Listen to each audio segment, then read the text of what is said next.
Good morning, ladies and gentlemen.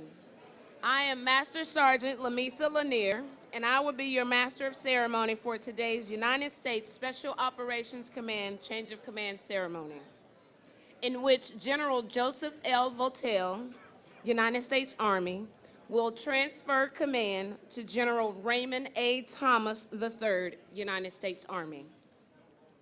We are extremely honored to have joining us for today's ceremony the Secretary of Defense, the Honorable Ashton B. Carter, and the Chairman of the Joint Chiefs of Staff, General Joseph F. Dunford, Jr.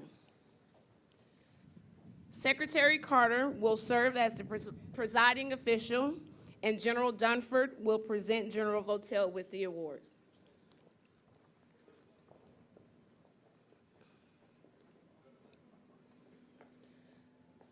General Votel and General Thomas would also like to extend a sincere welcome to all distinguished guests in attendance today. We would like to thank all former Socom commanders and senior enlisted leaders for attending.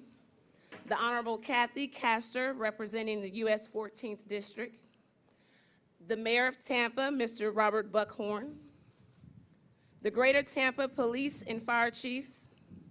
All other elected officials, senior service chiefs, and senior enlisted, interagency and international leaders, all active and retired general, flag officers,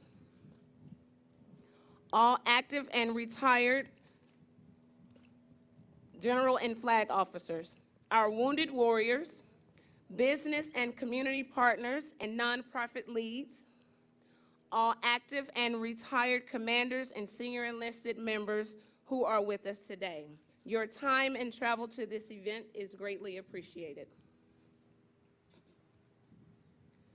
Socom was formally established as a unified combatant command at MacDill Air Force Base, Tampa, Florida, on 16 April 1987. Socom's service component commands are the Army Special Operations Command located at Fort Bragg, North Carolina, the Naval Special Warfare Command located in Coronado, California, the Air Force Special Operations Command located at Herbert Field, Florida, the Marine Corps Special Operations Command located at Camp Lejeune, North Carolina, and the Joint Special Operations Command located at Fort Bragg, North Carolina. Each component provides the capabilities needed to meet worldwide national security demands, providing reconnaissance, counterproliferation, counterterrorism, military information support operations, counterinsurgency, and humanitarian assistance. As evidenced by the global support we provide, the world is truly our area of responsibility. Ladies and gentlemen, please stand for the arrival of the official party and rendering of honors to the Secretary of Defense.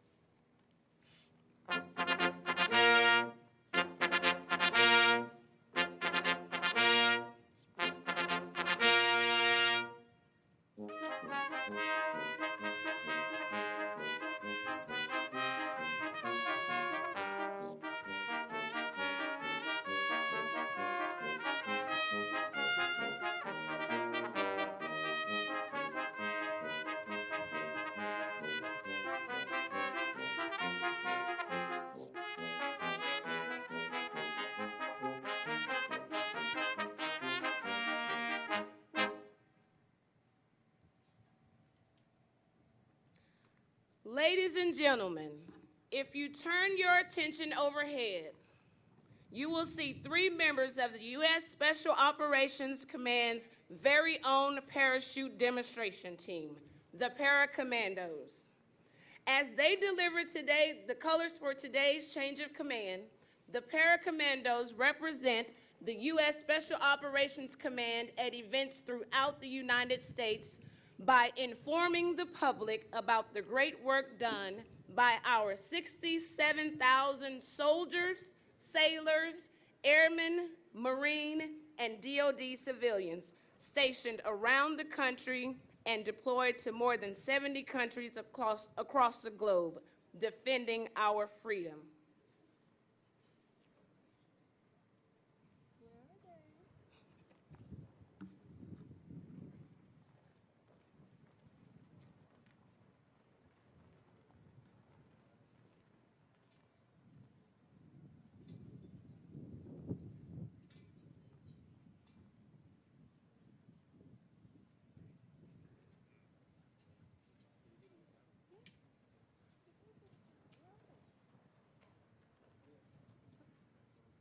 Our first jumper today, bringing in the U.S. flag, is the Army Special Forces Lieutenant Colonel Ken Ates. Lieutenant Colonel Ates is a veteran of OIF, OEF, and Operation Just Cause in Panama, where he parachuted with the 82nd Airborne Division. Our second jumper, bringing in the Socom flag, is U.S. Army Master Sergeant Kyle Marglovsky. Master Sergeant Marglovsky is a U.S. Army Ranger who deployed to both OEF and OIF with the 75th Ranger Regiment, where he earned the Bronze Star with Valor, a Valor device for his actions. Our third and final jumper, bringing in the POW MIA flag, so that we'll never forget those whom yet to make it home, is U.S. Navy Captain Kent Parrow. Captain Parrow is a U.S. Navy SEAL and a veteran of OIF, OEF, and other campaigns. Ladies and gentlemen, U.S. Special Operations Command's parachute team, the Para Commandos.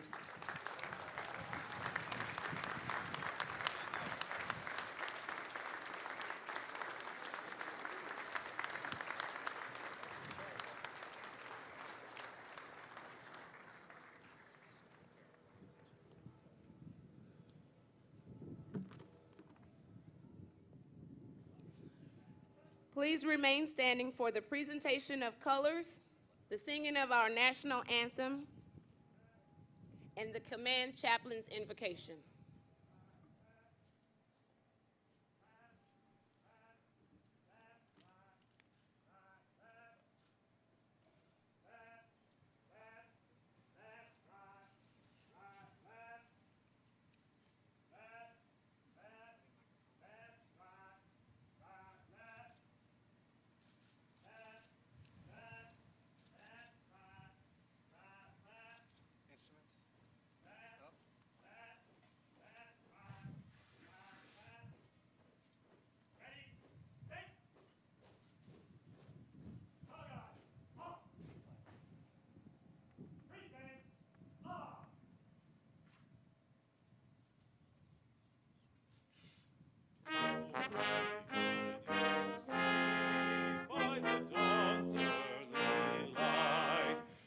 So proudly we hailed at the twilight's last gleaming, whose broad stripes and bright stars through the perilous fight o'er the ramparts we watched were so gallantly streaming, and the rocket's red glare, the bombs bursting in air, gave proof through the night that our flag was still there.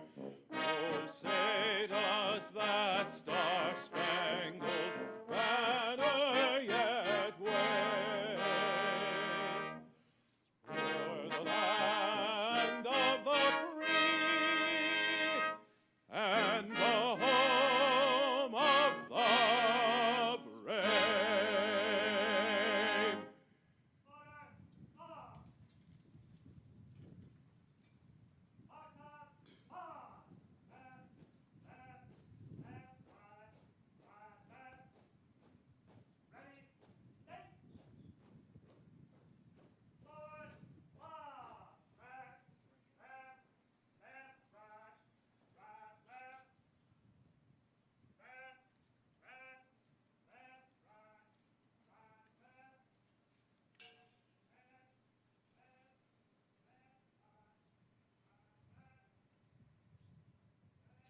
Ladies and gentlemen, Chaplain David Moran, United States Army. Let us pray. Heavenly Father, most glorious God, you establish for each of us your high standard of sacrificial service, courage in the face of adversity, and dedication in the lives you have given each of us to live. Preside with us in this ceremony as we celebrate the privileged honor of leadership, leading our nation's sons and daughters who have volunteered and served Socom as elite operators, enablers, and supporters to keep America great and protect her from its enemies. We celebrate two outstanding Socom professionals and their families. We farewell General Votel and Michelle, our esteemed and heartfelt friends who now depart our company but remain neighbors. We welcome General and Mrs. Thomas and look forward to continued success. As the Socom colors mark the passing of the mantle of leadership, so too we reflect on the peaceful transition of both the power of authority and the commitment to service that each leader rededicates to their profession, their nation, and to those whom they serve, Socom's military, civilians, and their families. Add your honor and your divine benediction that they and we may remain faithful to your mission to the very end, when on that great and glorious day you may say, "Well done, good and faithful servant." In your holy name we pray. Amen. Ladies and gentlemen, you may be seated. Ladies and gentlemen, the Secretary of Defense.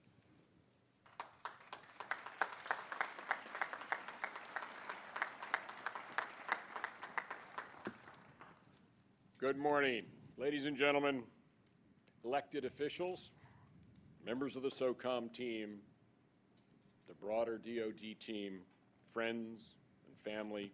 Privileged to be here today to honor two great Americans and their families. For both Joe Votel and newly promoted General Tony Thomas, their families have been a vital foundation, providing them the flexibility to answer their country's call repeatedly and to lead missions of incredible difficulty. To Joe's two sons, Scott and Nicholas, and especially his wife, Michelle, you've supported Joe at every stop in his distinguished career. With a generosity of spirit and a warm heart, you've welcomed so many of Joe's troops and their families into the Socom team. As Joe has repeatedly taken charge of no-fail missions, your support has sustained him. Few understand better how Joe's family has served beside him than the Thomas family, and Tony's wife, Barbara, and his sons, Mike and Tony. They've been just as steadfast in their support. In General Thomas's family, we also see the continuation of a proud legacy. Indeed, there can be fewer greater honors or indications of his personal success than the decision of Tony's sons, Mike and Tony, to serve in our military. So it's a privilege to speak before these two families, but also before this greater Socom community. Before a community of men and women whose constant readiness and unparalleled excellence provides our nation a critical advantage over every adversary.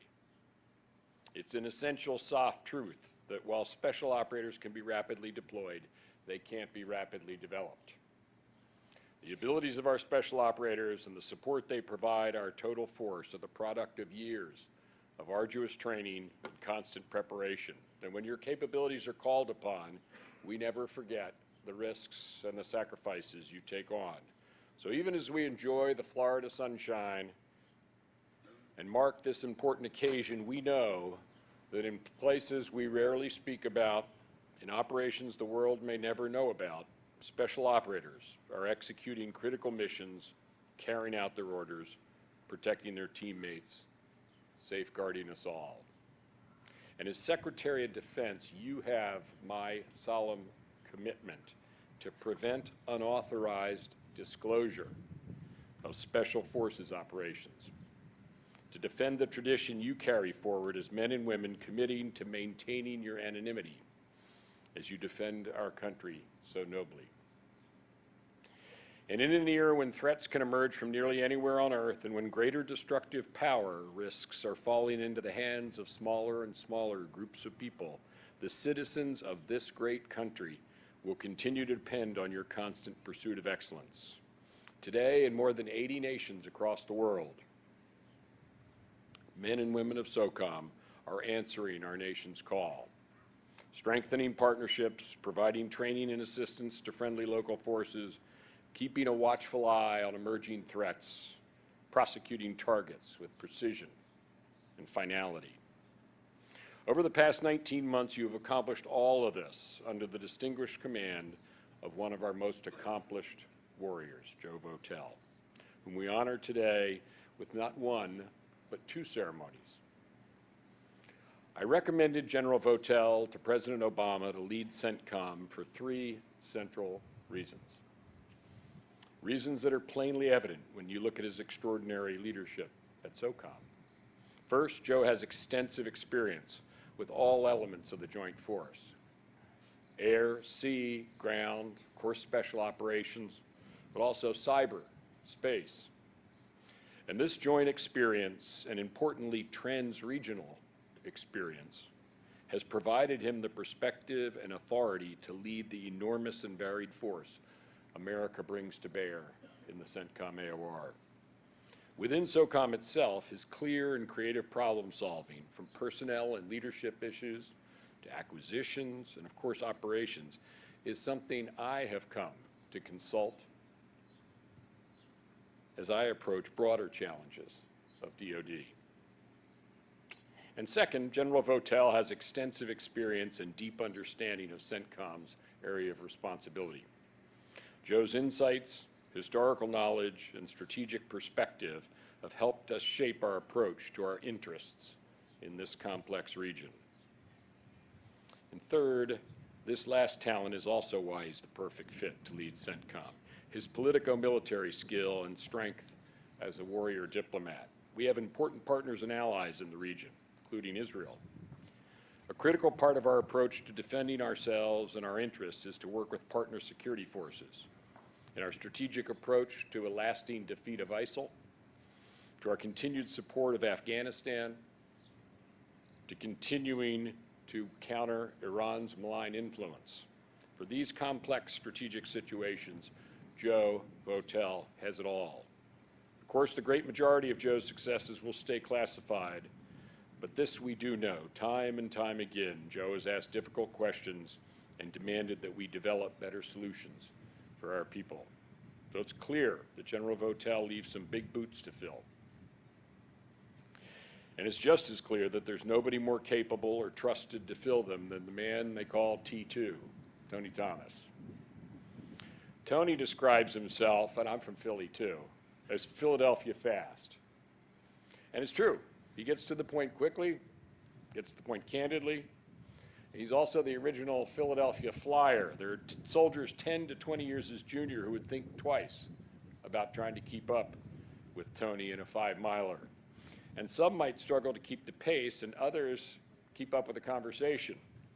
By the end of the run, they'd all have a couple of life lessons or book recommendations.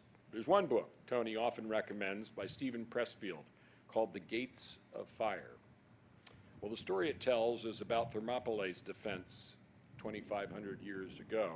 The warrior ethos it captures has clear echoes in Socom's work today. As one soldier declares before a critical fight, and I quote, "This is my shield. I bear it before me in battle. But it's not mine alone. It protects my brother and my city. I will never let my brother out of its shadow, nor my people out of its shelter." Tony Thomas has lived this commitment like few warriors in his generation. He's led many of our most elite warfighters through the gates of fire and has helped our partner forces to escape them.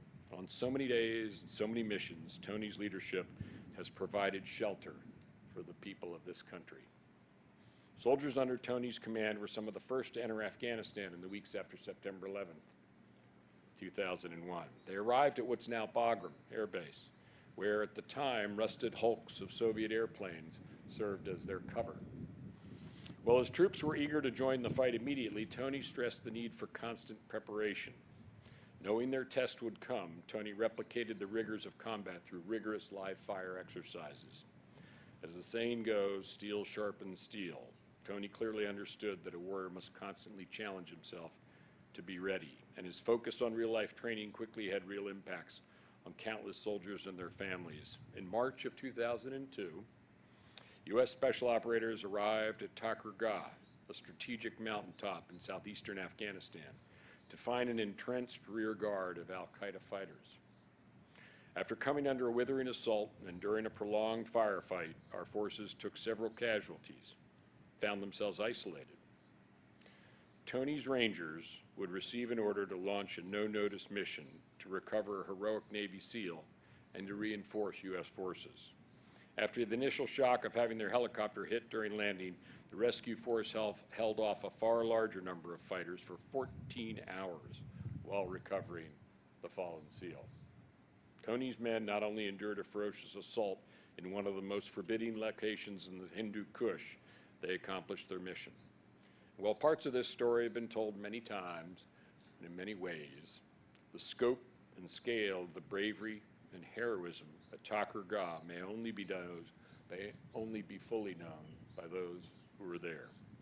We will never forget the 7 courageous Americans who gave their last full measure of devotion on that Afghan peak, but we also know that there are many more brave Americans who will tell you this plainly. They're alive today because of Tony's men, because of their courage, because of their readiness to carry out the most complex and dangerous of missions. Now, Tony's one of our toughest battle-tested leaders in special operations.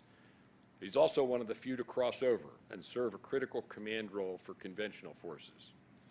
And whether serving as Deputy Commander of the 1st Armored Division in Iraq, or in Afghanistan for a decade, or during his most recent leadership of Joint Special Operations Command, Tony has never concerned himself with what patch the people under his command wear on their uniform. His remarkable record of accomplishment speaks to a commitment far larger than to a single elite organization, but to meeting a single solemn obligation, which is to protect and to strengthen this nation.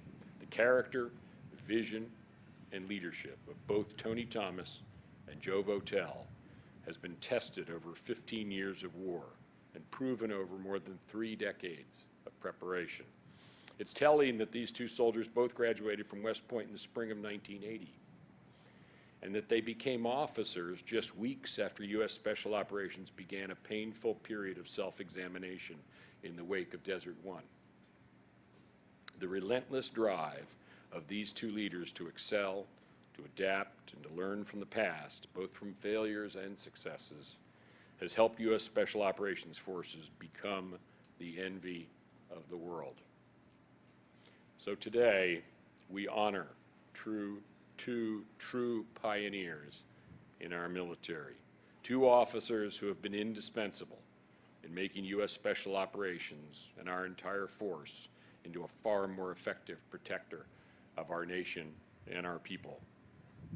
As we transfer leadership of this command between these 2 professionals, these 2 consummate warriors and 2 soldier statesmen, we also celebrate a certain continuity. We know that the standard General Votel is set for this community to constantly learn, adapt, and prepare for a world of diffuse threats will be carried forward under the command of Tony Thomas. We know the people of Socom and the people of our nation will continue to grow stronger because of General Thomas's proven leadership. So General Thomas, General Votel, thank you both. Bless your families. Bless you all in this audience. Bless our great country. And congratulations again, guys.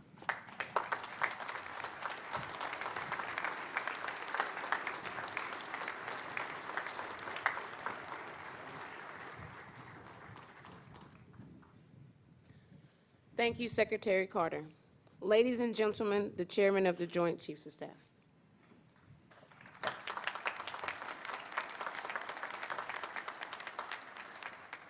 The distinguished guests, ladies and gentlemen, and most of all, the men and women of the United States Special Operations Command, it's an honor to be with you here today as we mark the transfer of command authority and responsibility from General Joe Votel to General Tony Thomas. You know, a change of command is a time-honored tradition, and although we use the word change, I like to say that days like today are more about continuity of command than they are about change of command. Tomorrow morning, just like this morning, the men and women of the United States Special Operations Command are going to wake up across the globe with commitment to the mission and trust to their leadership. Changes in command are also an opportunity to take stock of the command, a rare opportunity to reflect on the importance of the mission and the accomplishments of the organization. And I think it's particularly important to do that in this command because seldom does the Special Operations Command look back or rest on its laurels. So I'd like to begin by just spending a few minutes to talk about the men and women of the Special Operations Command and their international and interagency partners. It's a fact that much of what we do in the Joint Force depends on the capabilities and expertise of the Special Operations Command. That's not news to this crowd. You understand just how critical special operations are to the global challenges we face. And you know how much of the burden special operations have shouldered over the past 14 years of war. When General Votel arrived at Socom, he established 5 priorities: readiness, global synchronization of SOF activities, establishing and improving partner relationships, innovation, and the well-being of the force and the families. And these tenets have enabled a force of 70,000 quiet professionals to carry out SOCOM's mission with a degree of professionalism, commitment, and competence that makes us all proud. Today's a typical day, with 10,000 members of the command deployed or forward stationed in more than 80 countries around the world, and as we know, many of them are in harm's way. Whether they're directly taking the fight to the enemy or they're building the partnership capacity, our special operators are force multipliers that enable the geographic combatant commanders to do what must be done. Operation Gallant Phoenix is a perfect example of the alignment between Special Operations Command and the geographic combatant commanders. Its mission is to stem the flow of the more than 30,000 foreign fighters from over 100 different countries that have joined ISIL. Gallant Phoenix was established in direct response to a request by General Austin. And today, with a relatively small number of personnel, it's producing significant strategic effects. And that, of course, is the Socom model. It's also the Socom way to innovate. And Gallant Phoenix has generated several innovative and successful approaches to include the exploitation of social media to support military objectives. And Gallant Phoenix also highlights another Socom core competency, the ability to establish networks which drive collaboration and coordination across our geographic combatant commands, our interagency partners, and our international partners. The value that Socom places on relationships reflects in the audience here today. Socom has representatives from 17 nations in its headquarters staff, and it's placing its people in 15 different nations. And that sort of collaboration has enabled Socom to lead the charge in enabling the Department of Defense to more effectively address the character of war in the 21st century. Today's challenges are most often transregional. That is, they cut across multiple combatant commands simultaneously. In multi-domain, that is, they involve the sea, the land, the air, undersea, and space, and cyberspace. In multifunctional, that means they involve a wide range of joint capabilities, from special operations to conventional forces to ballistic missile defense. In meeting the dynamic and complex challenges we face today, and we're going to face in the future, requires greater speed in decision-making and a much greater degree of integration than we experienced in the past. And I won't go into it too much in detail today, except to say that over the past several months, under General Votel's leadership, the command has attacked this particular challenge and put the Joint Force in a position to significantly improve our warfighting capabilities. Socom has developed a framework for a specific transregional challenge, that is, for transregional terrorists and violent extremist organizations. But as importantly, the work that they've done here is going to inform the other challenges that we deal with: Russia, China, Iran, and North Korea. Socom has been able to do that because of the quality of people in the command and the connective tissue that they have across all the combatant commanders in the form of the theater special operations components. And they were uniquely postured to help us get after this critical task. I think General Votel summed it up best when he said, SOF's value to the nation lies in its global perspective and local influence, its networked approach, its service integration, and its discrete actions and unique capabilities. But he's going to be the first one to tell you that it's the men and women of the Special Operations Command and their families that make it all possible. The emphasis that the command has placed on preservation of the force and the Family Task Force reflect the priority General Votel places on our special operators and their families. No one knows better than the men and women of Socom that soft missions and responsibilities come at a cost. Socom has been a leader in ensuring that the programs and services that address the sacrifices and stress experienced by our forces and families are in place. Promoting strong minds, strong bodies, and strong families has become part of Socom DNA. I could go on at length, but suffice to say that the United States Special Operations Command simply delivers, whatever the task and regardless of the conditions. For the last 19 months, that performance has been a reflection of General Joe Votel's leadership. Joe has served the men and women of Special Operations Command with the same degree of competence, professionalism, passion for the mission, and compassion for people that has characterized his nearly 4 decades in uniform. He's done what every commander has done. He's recognized the capabilities of his people, given some clear guidance and a vision, and unleashed them to achieve their full potential. He leaves Socom with, I think, the best gift that any commander could leave with, and that is the admiration, the appreciation, and the affection of the men and women that he's been privileged to lead. And Joe hasn't been alone in this journey. And I would tell you his team at home is as strong as any special operator. And I want to take this opportunity to thank Joe's wife, Michelle, and their sons, Scott and Nick, for their sacrifice and support. And I also want to thank Joe and his family for their willingness to continue serving. And the good news is that he's going to be out of a job for about 90 minutes. And we're going to march him down the street and put him back to work, Michelle. And I know that that's absolutely delightful to you, and I know you're very happy about that. And then sometime in the next week or two, you'll actually move. While we're saying goodbye to a great commander, the Special Operations bench is deep, and we've got the good fortune to have another exceptional leader taking command. He's no stranger to the men and women of the Special Operations Command or the mission. Tony Thomas is a proven combat leader with a wealth of experience and tactical expertise. He's also a strategic leader who has the intellect and vision to take the command to the next level. I've had the privilege of serving with Tony in combat and of calling him a friend. And I would just tell you that I think the men and women of the Special Operations Command could not be in better hands. I also want to thank his wife, Barb, and their sons, Tony and Michael. We know Tony's achievements to date are a testimony to your love and support, and we heard about that at the promotion just a few moments ago. In closing, let me just say that it is an honor to join you here today, and I look forward to working closely with General Thomas here at Special Operations Command and continuing to work closely with General Votel as he moves down the street to the United States Central Command later today. But before General Votel takes the trip down the road, we're going to recognize him for his outstanding service here at the United States Special Operations Command, and at this time I would ask you to publish the order. Ladies and gentlemen, please rise for the presentation of the award.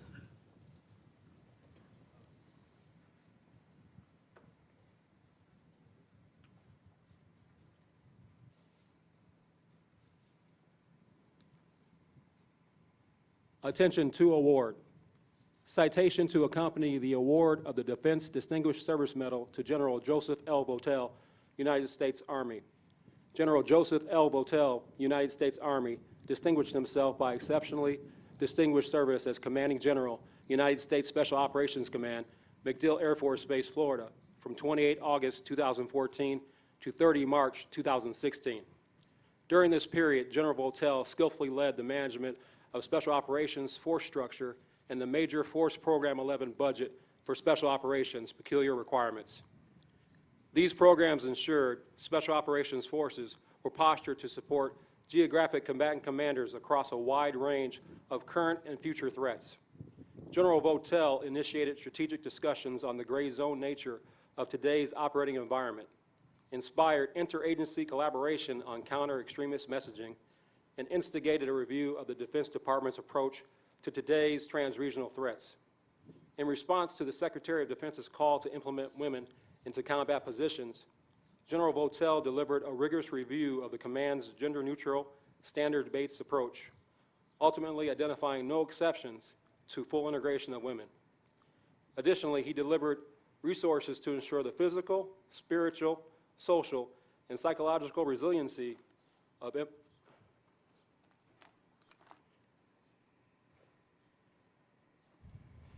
Special Operations forces and their families remained a top priority.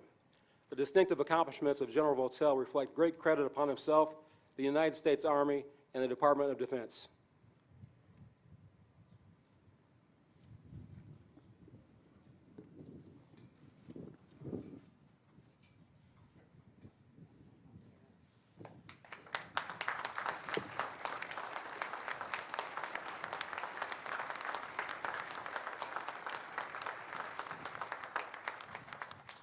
Scott, would you please escort your mother to join your father and the chairman on stage?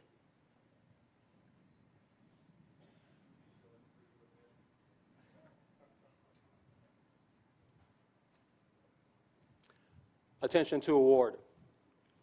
Citation to accompany the award of Outstanding Public Service Award to Mrs. Michelle Votel. Mrs. Michelle Votel distinguished herself by exceptionally meritorious service to the Department of Defense and a succession of immeasurable contributions to the United States Special Operations Command, MacDill Air Force Base, and Tampa Bay communities from August 2014 to March 2016.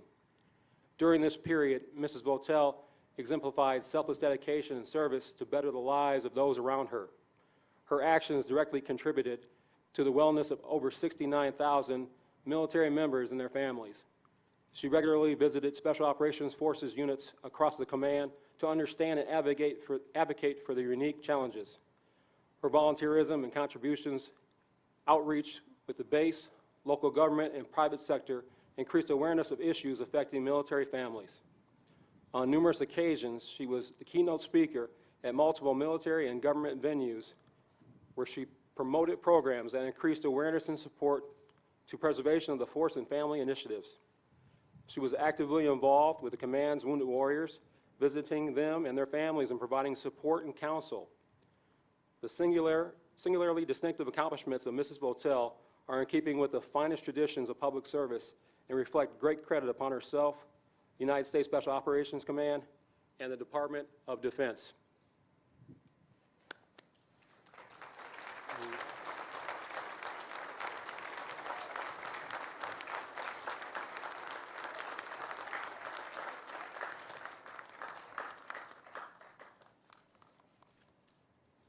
Thank you, General Dunford.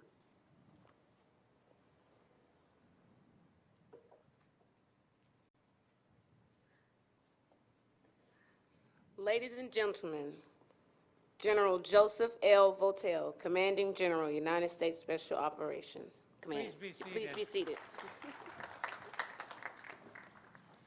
Hey, before we get started, how about a big round of applause for our Army band members, for our paracommandos, and for our color guard?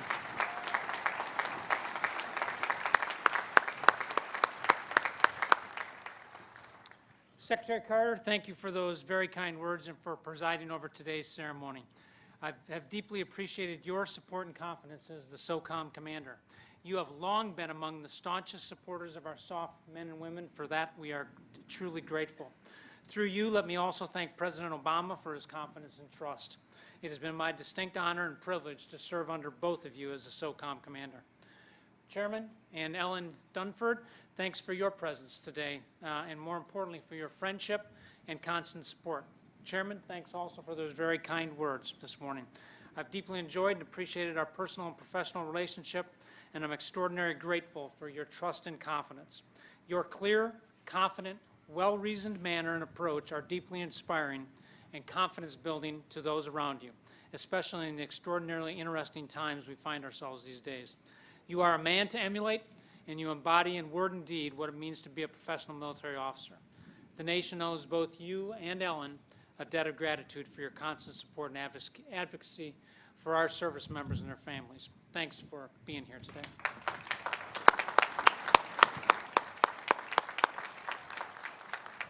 I know there are many Socom supporters and friends in the crowd today, both in the local Tampa Bay area, as well as from many locations from outside of the area. So let me just say, all protocol observed, and thanks for being here on this very sunny Tampa morning. We could not do what we do without your support. SOF is a family affair, and all of you are valued members of the clan. I have often mentioned to audiences that I speak with that if there is an upside to 15 years of continuous combat, conflict, and war, it is that the love affair between our citizens and our military has only grown stronger, and there is no better example of that than right here in the Tampa Bay area. Thanks to all of you. I've been fortunate to do my job while having the support of family members, a large group of mentors, classmates, and I do want to give a shout out to the class of 80 members that are here. Thank you for being here, gentlemen. Neighbors, friends, teammates, and other professional associates, many of whom are represented here this morning. My thanks to all of you as well.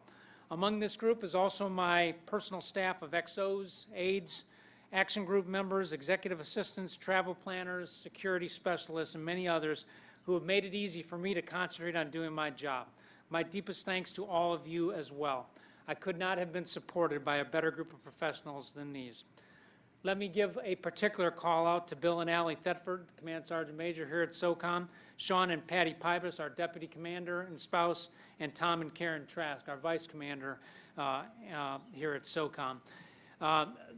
These three individuals have been key parts of my leadership team over the last 19 months, and I am extraordinarily grateful for their support.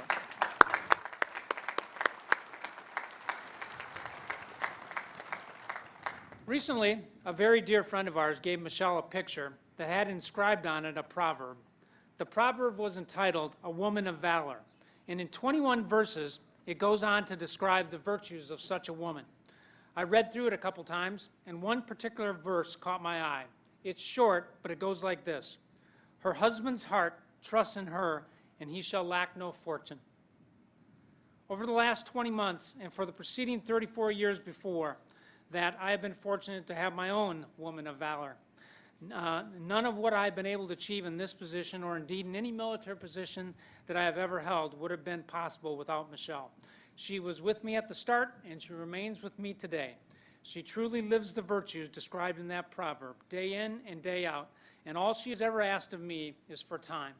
We took a few days off last week, and were among a group of other tourists who were talking about what we did for a living.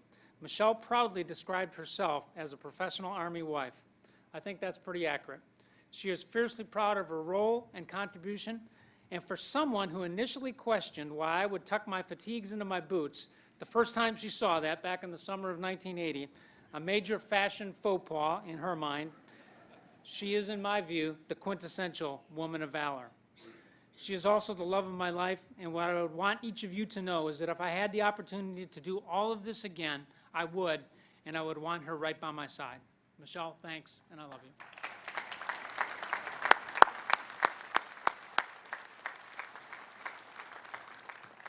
To the men and women of Socom, I owe you a great debt that I'm afraid I can never repay.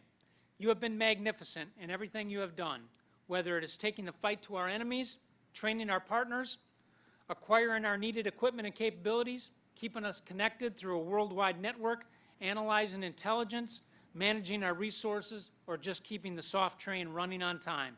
You have done it all with gusto and with your characteristic quiet professionalism.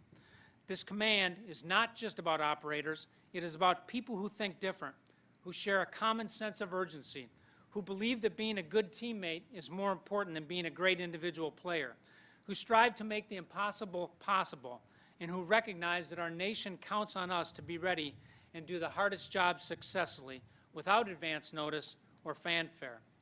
In his last remarks to this command, nearly 20 months ago, Admiral Bill McRaven spoke about the golden age of SOF. I think he had it right. This has been a time when our nation has needed SOF, when our unique capabilities were able to play an outsized role, when we have been able to make a difference with our small footprint, our networked approach, and our different way of problem solving. To be sure, we did not do any of this by ourselves. The services, our interagency partners, and our precious allies have been lockstep the entire way, providing us the support we required to do the jobs we were asked.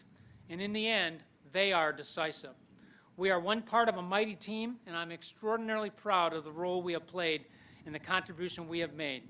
We have stepped up to the challenges of our age to combat not just terrorism, but also the threats to our national interests by old and new adversaries. As we gather here today, over 10,000 SOF men and women are deployed or forward stationed in over 80 countries around the world, some in large formations and some as singletons, but all representing the quiet professionalism that is our ethos, our culture, and our beacon when the going gets tough. The road does not get much easier from here. We will continue to face significant challenges at nearly every turn, a virulent strain of terrorism that the world has not previously experienced, old enemies reasserting themselves in new ways, rising powers challenging our influence and interests, deep sectarian divides that crisscross our national objectives, provocative leaders controlling the most destructive weapons, and humanitarian and social situations that challenge the existing order. We are living in a time and a world where complexities lay upon complexities, making solutions seem almost impossible. But despite this doomsday narrative, I am confident that we can prevail, and I'm equally confident that Socom and its people are up to these challenges. I am confident because I've seen it firsthand, the ingenuity of our leadership, the determination of our people, the willingness to sacrifice to accomplish the mission at hand, and the resiliency of our families. One of the primary reasons I'm so confident is that I know the commander you are inheriting today is simply the best. Tony Thomas is the most experienced SOF officer that I believe this nation has ever produced. He is a proven combat leader with extensive experience throughout our command. He exudes confidence and competence. He understands better than most the challenges that we face today, and he will chart a path for this command to keep this community at the cutting edge. I am proud to call him my classmate and my friend. He is accompanied by his wonderful family led by Barb, and who I am also confident will be a strong advocate for our command, its members, and their families. We could not have got this more right today. Tony, enjoy your time here at Socom. I look forward to being your neighbor and to our opportunity to collaborate closely as fellow combatant commanders. Let me close with an observation on how emotional a day this is for Michelle and I. A word that comes to mind is bittersweet. Sweet because in about 2 hours, assuming I don't have a catastrophic lapse of judgment or conduct, I get to continue my service in a new, interesting, and extremely challenging way. But bitter because standing here in the shadow of this headquarters, I recognize that this is likely the last formation with SOF or Socom. Like many of you, I've spent a good portion of my career in this community or plotting how to get back into it. And so it is sad for us to leave all of you, a group we have come to love, respect, and depend upon. I am a better man, a better soldier, a better person for having served here. I can take personal credit for none of that. It is all due to those with whom I have served alongside, officers, NCOs, enlisted members, civilians, family members, some who are present here today, some who are serving today in other locations, some who know nothing of this ceremony but have been so influential and important in my life, and some who have gone on to their final reward. Like many soldiers, I guess I am a helpless romantic, and as I prepared for these remarks today, I found myself thinking about how proud I was the first time I stood in a range of formation answering when my name was called on the manifest. I still feel that pride today, and indeed every day I have been blessed to be in this unique community. A simple thank you seems wholly inadequate, but frankly, I lack the eloquence to say it any better.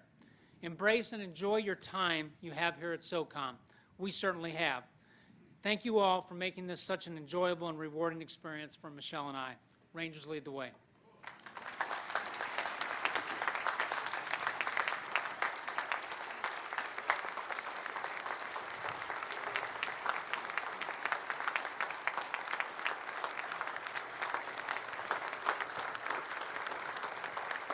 In lieu of flowers being presented, the Votel family has made a donation to the Special Operations Wounded Warrior Foundation. Warrior Foundation, excuse me. From the earliest of times, leaders used a banner or other symbol to identify themselves and to serve as a rallying point for their men. The colors have traditionally been at the side of the commander and were carried forth when the commander fell in combat. All others within the organization might perish, but the colors live forever. It's the colors which record the unit's history, its glories, its battles, and its campaigns. And so with the transfer of the colors goes the responsibility for the accomplishment of the mission and the welfare of the soldiers. Today, United States Special Operations Command continues the tradition as Secretary Carter, General Votel, and General Thomas take their positions for the exchange of the United States Special Operations Command colors. Please stay in your seats. Thank you.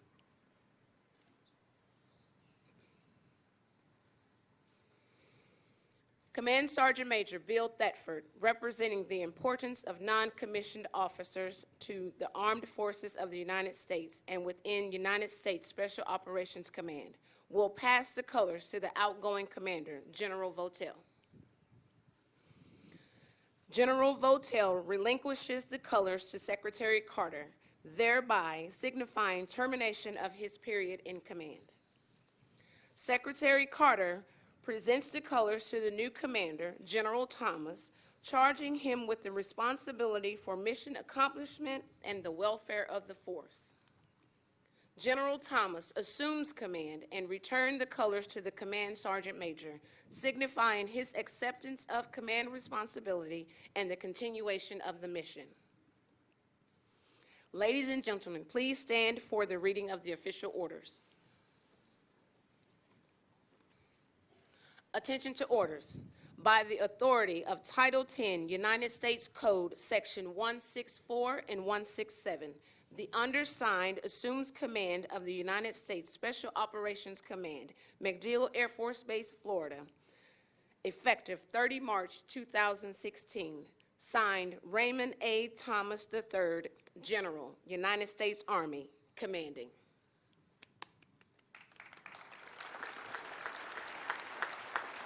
Ladies and gentlemen, you may take your seats. I present to you General Raymond A. Thomas III, Commanding General, United States Special Operations Command.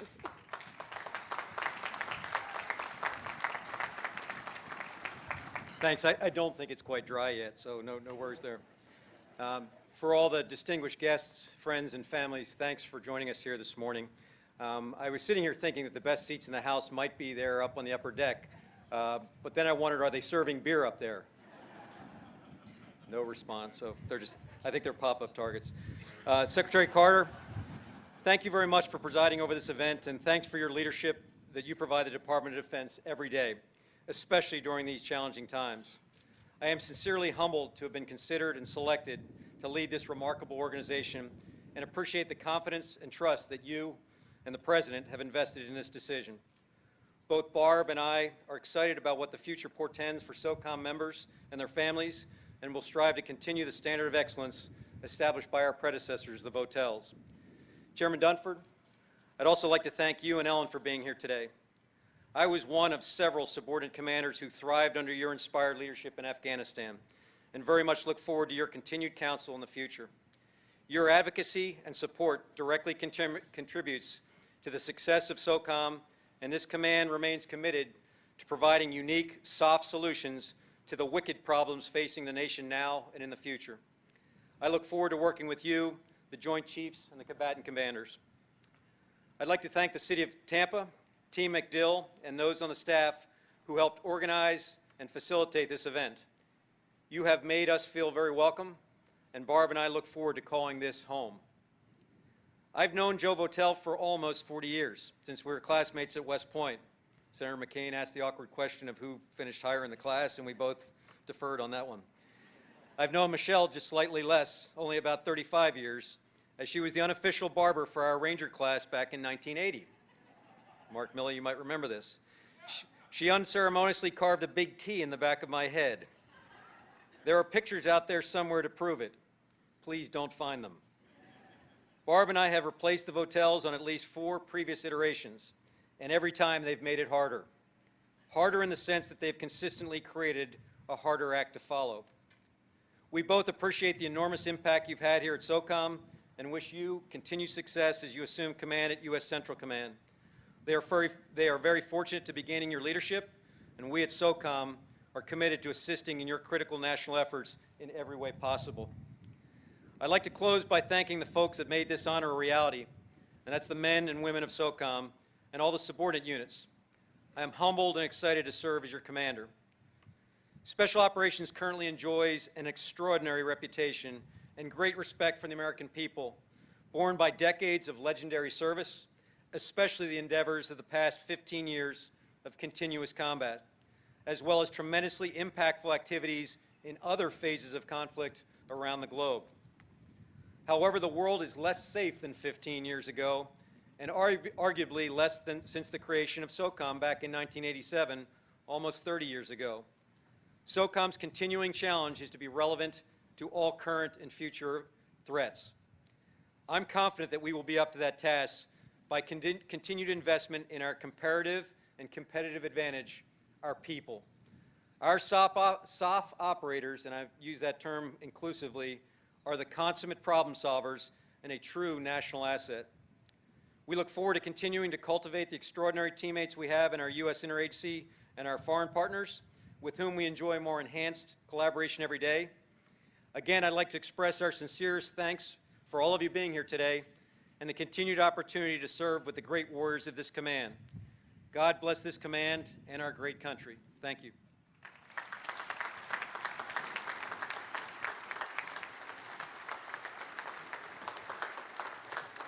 Again, in lieu of flowers being presented to the family, General Thomas and his family have made a donation to the Special Operations Warrior Foundation. Ladies and gentlemen, please stand for the playing of the Armed Forces Medley.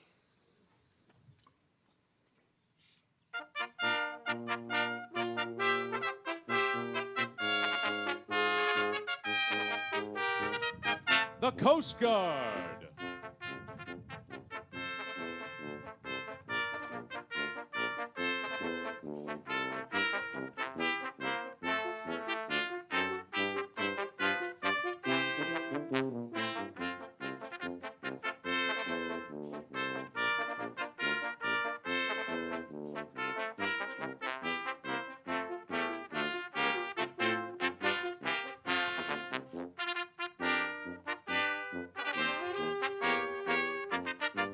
The Air Force.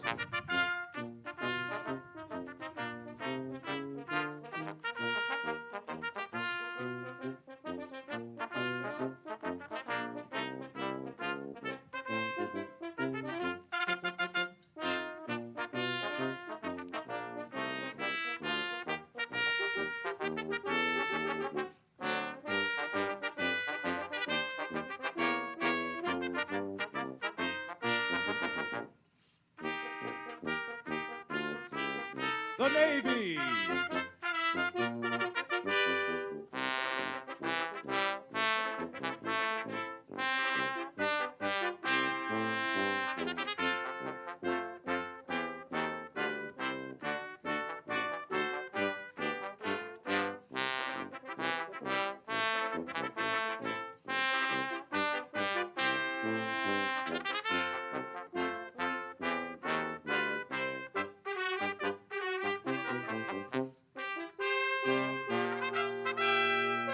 The Marine Corps.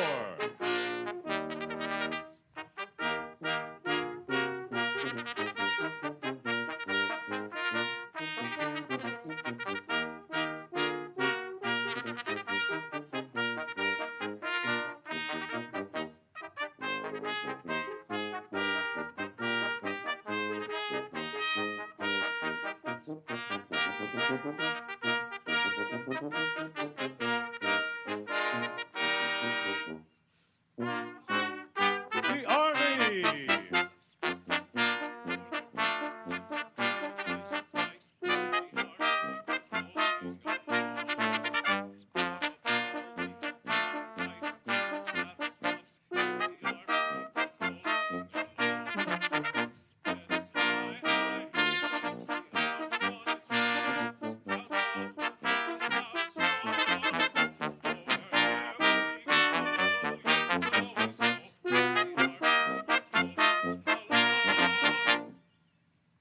Ladies and gentlemen, please, we ask that you all remain standing and in place until after the departure of the official party.